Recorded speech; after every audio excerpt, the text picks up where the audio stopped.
Magandang umaga mga Kaporis Jungle. Ngayong araw, aakyatin natin ang bundok na pinaghihinalaan ng mga katutubong dumagat na may nakatagong yaman ang mga hapon.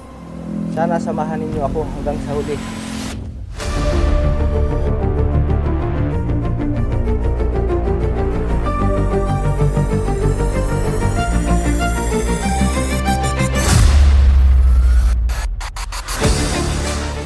Basta lagi mong tatandaan sa lahat ng ating dinaanan, tama man o mali, magkasabay pa rin tayong bababa.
Time check nga pala mga Kaporis Jungle, bali 8:40 na ng umaga sa ngayon. Bali ang naging travel rin natin ay nasa 2 hours din mahigit bago dumating tayo dito sa area kung saan tayo umpisang aakyat ng bundok.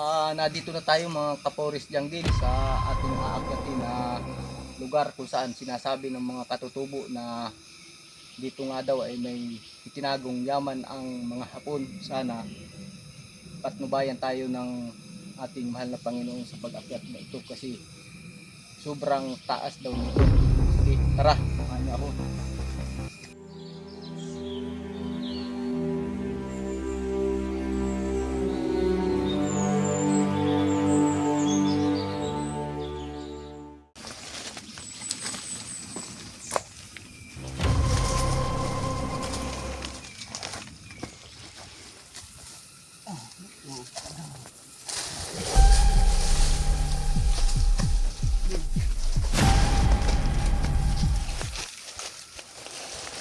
Pero medyo malanas na ito. Baka makikita na natin dito yung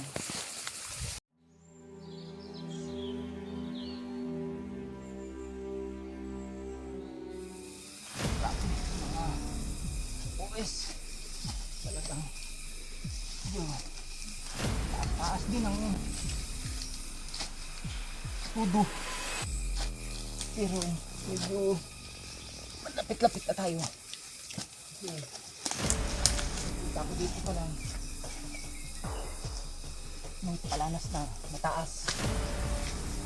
Sayon sa aking mga i-describe sa akin, palanas ko na mataas. Tulad dito, ang Kapuri. Dito pa lang sa umpisa na ito, napansin ko na agad rito na medyo kakaiba na agad yung kamada ng bato.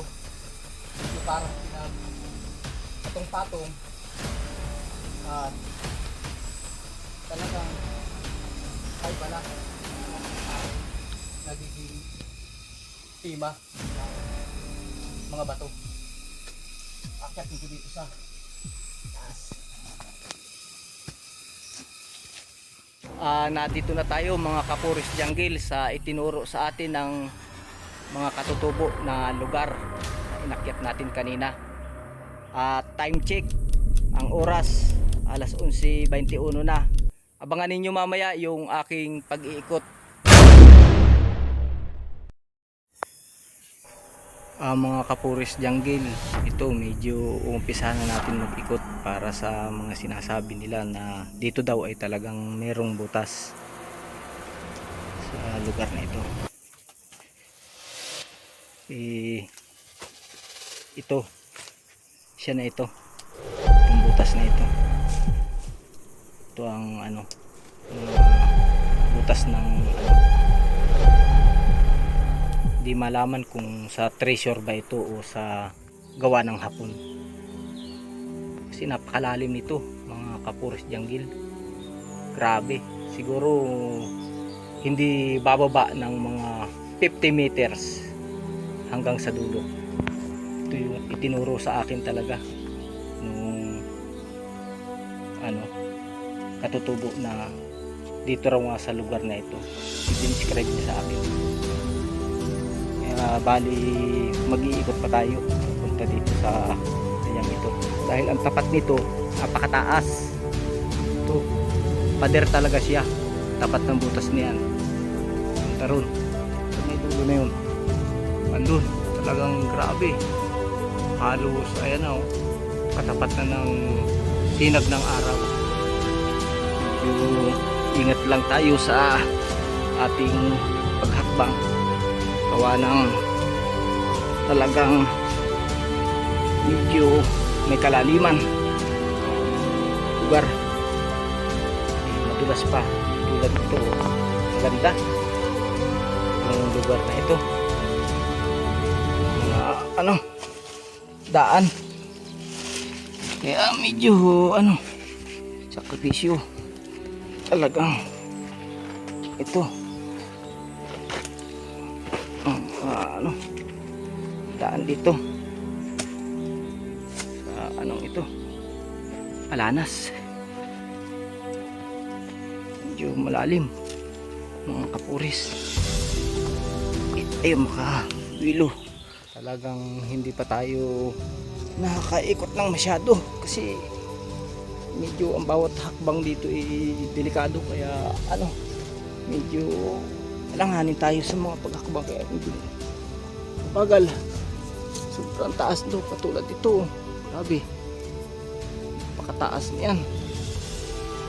Kakapit muna tayo dito sa pagi na ito para makaliban tayo. Mga Kapurist Jungle, medyo pagod na tayo. Nakakita ako ng magandang mapagpapahingahan dito. Magpapahinga muna ako kahit ilang minuto lang para may tibay ulit tayo para sa pag-iikot nitong bundok na ito.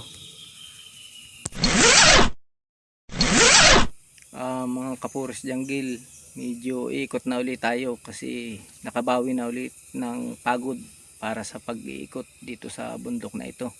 Sige, tara, samahan niyo ako.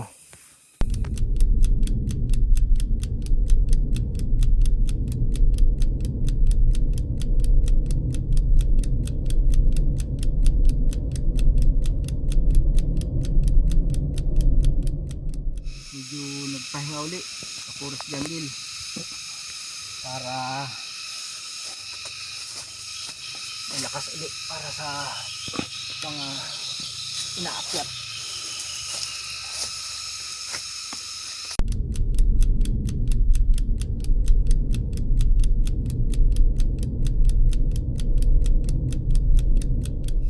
Nandito na tayo mga Kapurist Jungle sa unang ibabaw ng Palanas na ito.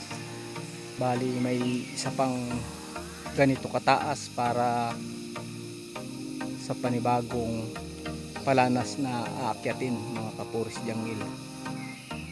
Ito yung pinaka ibabaw ng unang Palanas kanina, yung may butas. Dito na tayo sa pinaka ibabaw mga Kapurist Jungle.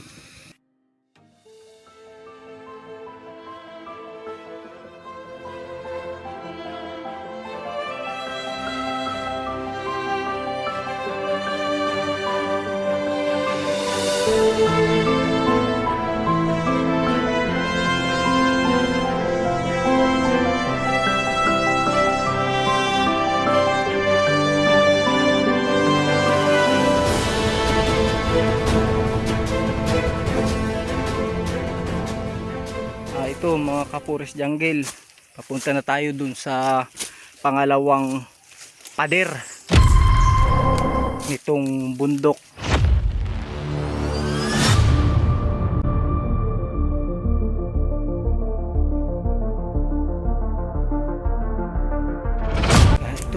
mga ka-forest jungle.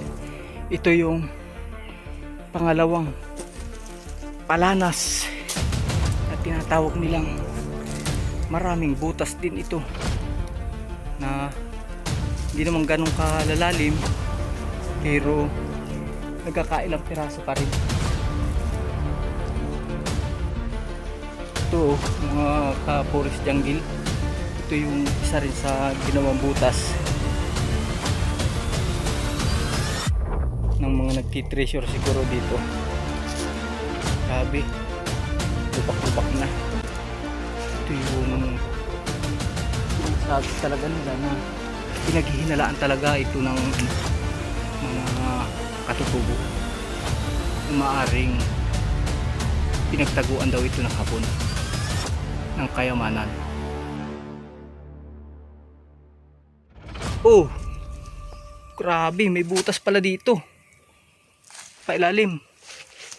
Di ko lang ano ito kung gaano kalalim itong butas na ito, mga ka-forest jungle. Kaya pasukin ko ang bungad. Ito. Diba? Lalim itong butas na ito. Forest jungle. Ito. Aba. Grabe.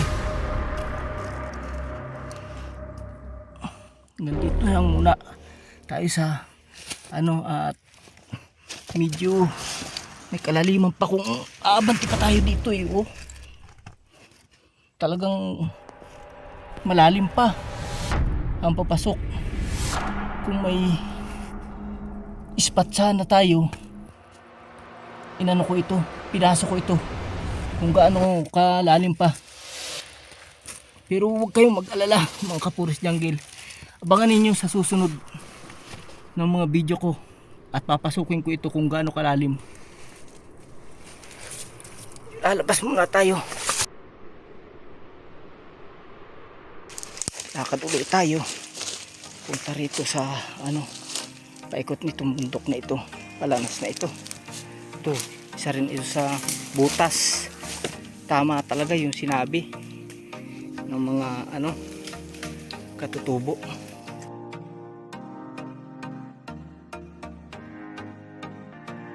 Bakit nagdami sila ng butas tulad nito mga ka-forest jungle?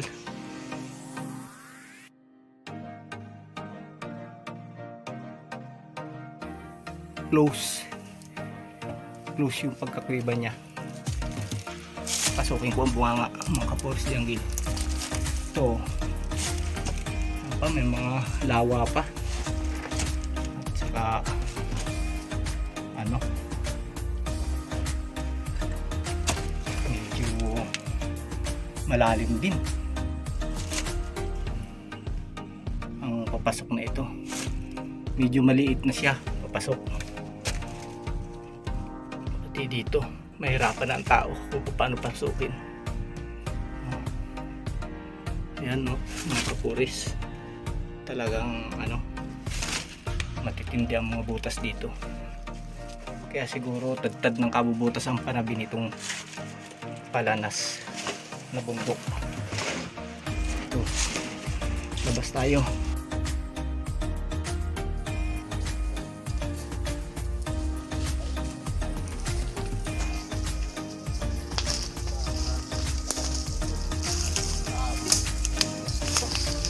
Parang mga mikro nagalsan. Titingnan mo, talagang patong-patong siya.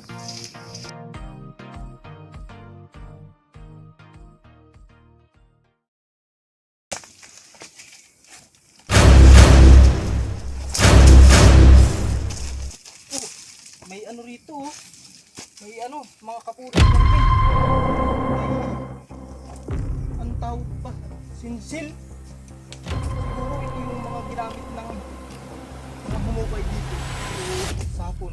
Mga kapuris jungle, time check nga pala. Bali 4:20 PM na po, hapon na. Medyo nakakaramdam na rin po ng gutom ang inyong kapuris jungle sa gawa sa pag-iikot po rito sa bundok na ito. hindi ko na po hahabaan yung video para umakyat pa po sa mas itaas pa po nito. Gawa ng aabuti na po ako ng dilim sa pag-uwi ko. Kaya mga kapuris, hanggang dito na lang po. Kaya nga po pala, itong lugar na ito ay tama't ako'y nakapasok po dito, ay hindi po ito talaga labas-pasok ang mga tao. Ito po ay mahigpit na pinapapasukan ng mga sino mang turista ang lugar na ito. Kaya lang po ako'y nakapasok dito dahil ako po ay nagpaalam na kung pwede ay mai-vlog ko ang bundok na ito. Bilang isang vlogger ay napayagan po akong mai-cover ang bundok na ito. Sige po, hanggang dito na lang.